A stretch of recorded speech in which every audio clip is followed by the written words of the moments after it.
Hey everyone, I'm going to do a quick tutorial on the Open Broadcasting Studio. This is a really good software that you can download for free, and I use it to record a lot of my different artworks, especially like games and stuff, so that I can actually share them in a way that most people can view. Not everyone is able to actually run a game on their computer, but they can usually watch a video. So to start, you'll go to the Open Broadcasting Software website, obsproject.com. And you can go ahead and just download the software for whatever platform you're on, Windows, Mac, or Linux. Once you have it downloaded, you'll go ahead and install it, and then you should see something like this. This is kind of the interface that you'll need to get used to. It can be a little intimidating at first, but it is pretty simple to use. So the first thing we'll do is we need to create scenes. You'll automatically have just kind of a default scene in here, but what these are going to be are basically just different areas that you have to record. And you can set up multiple scenes at the same time. You can do that by just clicking the plus or the minus button. So if I wanted to add, say, scene 2, I could do that, click OK, and now I have scene 1 and scene 2. What this allows me to do is change between maybe different screens, different programs, those types of things. Then over here, I can define sources.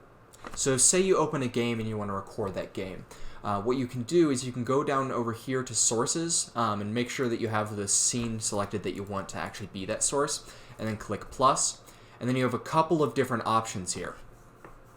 Audio capture, display capture, any number of these. Display capture is kind of the most basic one, and what display capture is going to allow you to do is it's going to allow you to capture an entire kind of screen. So I'll just name this screen 1, and we'll click OK.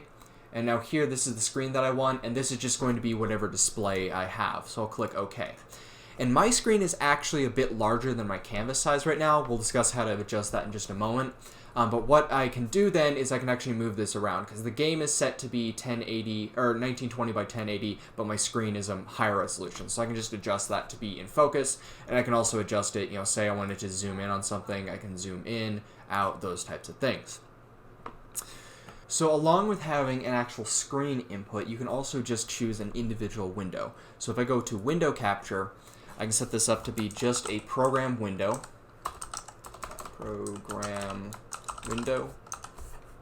And what this is going to do is it's going to set it up so that it just captures whatever window we have. So in this case, I might want to do like my file explorer to show you, where I've saved something. And so now we have this. You'll also notice that it's layered on top. We can actually adjust these same way that you would like Photoshop layers to have something on top and something below it. So then right here, we can have this other window on there. If we want to remove anything, we just select it and then click minus. The other option we have is, say I wanted to change this to something else, I can click on the little gear to adjust its different settings. Along with that, we can also add in different audio playback. So if we click here, we can do audio input capture. We'll just do this as microphone. And click OK. And then here we can select the different devices that we have selected. So in this case, I'll just use my blue snowball microphone and click OK. And so now that can also record. Along with setting up an actual source, we can also set up the desktop audio and the micro auxiliary here as well. You will see now that we have 2 microphone inputs, so I'm actually going to go ahead and just remove that because it has a built-in feature to just capture your microphone. This desktop audio is going to be anything that plays from the desktop. So if I go to my sound and just do a test play, you'll notice that as I tell it to play these different sounds, it's going to just bump a little bit in the desktop audio. It's pretty quiet at the moment, but that's how you capture like in-game audio or something. So like while I'm playing Arena, I might have different sound effects going on, and this will actually play those different things. So now from this point, you might want to actually record something. In order to do so, you're going to actually have to set up a few things first. So what we'll do is we're going to go to File and Settings.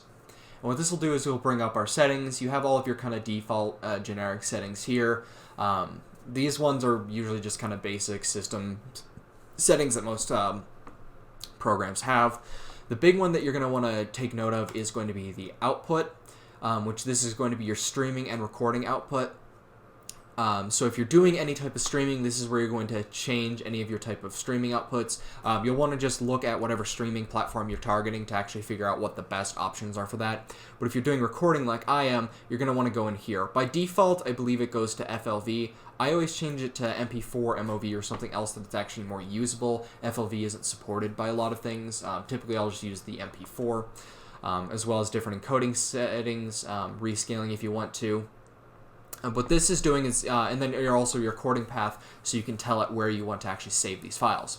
So what this is doing is whenever you hit the start recording and stop recording button, it's going to actually save your program or your actual video somewhere on your computer. So it's really helpful to do that. The other thing you can do as well, if you forget where that is, you can go File, Show Recordings, and then that will open up a window similar to this that shows you where all of your captures are for this actual OBS software. The next thing you might want to take note of, if we go back to settings, is the video settings. So here's where we can set our canvas resolution as well as scaled resolution and FPS values. This is going to be important for actually making sure that your quality is set up properly. In my case, I want to make sure that it's at least the same size as my actual screen that I'm using.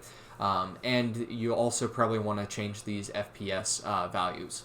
This will also come in handy when you're adjusting things for online streaming, because streaming does take a bit more bandwidth than just recording a video.